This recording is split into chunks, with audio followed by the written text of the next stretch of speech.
रागिगले पूर्वतन मुख्यमंत्री नवीन पट्टनायक तांको सोशल मीडिया रे एक पोस्ट कले बीजेपी को आक्षेप करी नवीन पट्टनायक लिखिं जे बीजेपी यह निर्वाचन इस्ताहार रे भत्ताधारक मान 3000 टंका देव बोली प्रतिश्रुति देइथिला। एथिरे वृद्ध भिन्नक्षम विधवा एवं भूमिहीन मध्य जड़ित थिले। तेबे बजेट रे कहायछि जे केवल 80 वर्ष अधिक वयस्क और 80% अक्षमता थिबा भिन्नक्षम माने एही वर्धित भत्ता पाइबे।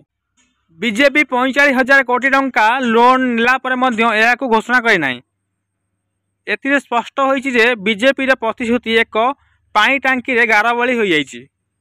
भत्ताधारक बुद्धि एवं ओडिशा समस्त लोकों सह प्रतारणा कराइछि। एबोई प्रतारणा लोकों मध्य असंतोष वृद्धि करिछि।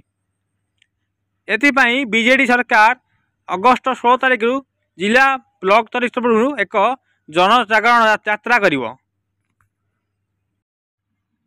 एमिति किसी पोस्ट करछन्ती पूर्वतन मुख्यमंत्री एवेर विधायक विरोधी दल नेता नवीन पट्टनायक।